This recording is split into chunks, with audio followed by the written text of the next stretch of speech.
बिस्मिल्लाहिर्रहमानिर्रहीम। नाज़रीन मोहतरम, अस्सलामु अलैकुम वरहमतुल्लाहि वबरकातुहू। नाज़रीन मोहतरम, आज का हमारा टॉपिक जो है वो इंतहाई अहम है। ख़बरदार, होशियार, ऐसा हरगिज़ ना कीजिएगा। क्या ना कीजिएगा? देखिए, याद रखें, आजकल फ़ी ज़माना जवान औलाद अपने वालिदैन से मुतालबा करती है कि हमें हमारी ज़िंदगी ही में आप जो है प्रॉपर्टी जायदाद में से हिस्सा दे दें। क्या शरीयत मुताहरा इस हवाले से, यानी शरीयत ये कहती है कि वालिदैन की ज़िंदगी में ही इंसान अपना हिस्सा ले ले? तो याद रखें, जैसे वालिद साहब ने कमाया हुआ एक प्लाट है, 2 घर हैं, 4 घर हैं, 4 दुकानें, वो सारी मिल्कियत अगर वालिद साहब की है तो लिहाजा वालिद साहब अपनी पूरी ज़िंदगी में उसे इस्तेमाल कर सकते हैं। इंसान के मरने के बाद जो छोड़ा हुआ माल होता है उसे अरबी में कहते हैं तरका, यानी छोड़ा हुआ माल। वो शरीयत मुताहरा बयान करती है, उसकी तकसीम की जाएगी, उसे वरासत कहते हैं। उसे हम तकसीम करेंगे कि बेटे का इतना है, बेटी का इतना है। इंसान की ज़िंदगी में 4 घर हैं, 4 दुकानें, वो सारी की सारी अगर मिसाल के तौर पे बाप ने कमाई है, बाप की मिल्कियत है। और मैं आपको इस वीडियो में जो समझाना चाह रहा हूँ, बताना चाह रहा हूँ, खुदारा अपने हाथ पैर हरगिज़ ना कटाइएगा। एक खातून का किसी ने वाक़या मुझे बयान किया कि उनकी 2 बेटियाँ और 2 बेटे थे। बेटियों की शादी कर दी गई। अब जो 2 बेटे थे, 120 गज़ का मकान था। उन दोनों बेटों ने क्या किया? उन दोनों बेटों ने माँ को राज़ी करके प्यार और मोहब्बत के साथ, वालिद साहब का तो इंतकाल हो गया था, अब वालदा को प्यार और मोहब्बत के साथ क्या किया? उस घर को अपने नाम करवाया, आधा आधा दोनों ने। और क्या किया? दोनों ने उस अपने आधे आधे हिस्से को बेच दिया और अच्छे जगह पर कोई घर ले लिया। अब वालदा बेचारी क्या करे? वो वालदा बेचारी अपने जो है पोते के घर में रह रही है। तो लिहाजा बताना मकसूद ये कि आजकल फ़ी ज़माना इस तरह हो रहा है कि जवान औलाद जो है अपने वालिदैन से मुतालबा करती है कि भाई हमारा हिस्सा हमें दे दो। अब सवाल ये पैदा होता है, वो किस मुंह से और किस जो है मुतालबा कर रहे हैं कि हमारा हिस्सा हमें दे दो? भाई आपका कौन सा हिस्सा, कैसा हिस्सा?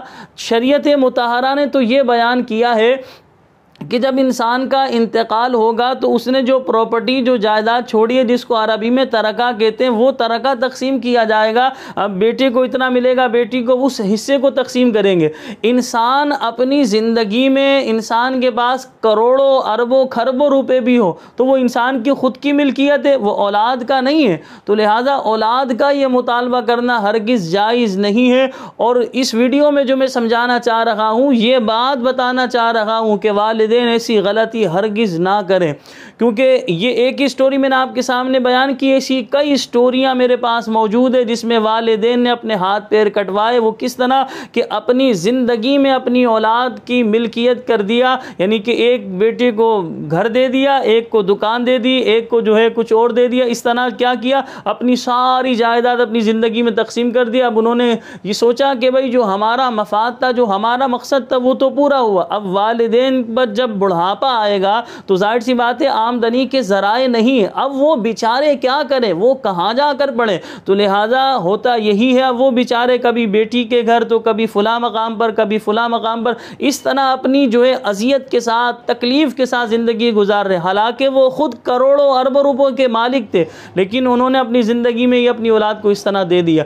तो खुदारा जो वालिदैन मुझे सुन रहे हैं, आपसे गुजारिश करूँगा, आपकी औलाद कितना ही रोए, पीटे, चीखे, चिल्लाए, ड्रामेबाजियाँ करे, कुछ भी करे, खुदकुशी की भी धमकी दे, कुछ भी आपसे कहे, आपसे गुजारिश है आप अपनी प्रॉपर्टी हरगिज़ अपनी ज़िंदगी में अपनी औलाद को ना दीजिएगा। अगर आपने ये गलती की तो मैं आपको पेपर पर लिख कर देने को तैयार हूँ। यही औलाद जो है आपको रखने के लिए राज़ी नहीं होगी, इल्ला माशाअल्लाह। वो कुछ अफराद ही हैं जो रखने को राज़ी होते हैं, लेकिन जो है वरना अक्सरियत जो है रखने को राज़ी नहीं होती। अब वो बेचारी माँ भी बेचारी परेशान हो रही होती है, बाप भी बेचारा परेशान हो रहा होता है। तो लिहाजा बच्चे बाज़ दफ़ा ब्लैकमेल कर कर, ड्रामेबाजी करके, रो धोकर जो है नाटक करके इस तरह प्रॉपर्टी जो है वो अपने नाम करवा लेते हैं वालिदैन की ज़िंदगी में ही, और वालिदैन का साथ छोड़ जाते हैं। वो वालिदैन बेचारे किसी गैरों के पास पड़े होते हैं, वो बेचारे कहीं मज़ार पर खाना खा रहे हैं, कभी किसी के यहाँ खाना खा रहे हैं, जैसे तैसे तकलीफ़ के साथ, अजियत के साथ अपनी ज़िंदगी गुजार रहे होते हैं। इस वीडियो में जो मैंने आपको समझाया है, आप इस पर ज़रूर अमल कीजिएगा। अपनी ज़िंदगी में अपनी प्रॉपर्टी, जायदाद अपनी औलाद के नाम हरगिज़ ना कीजिएगा।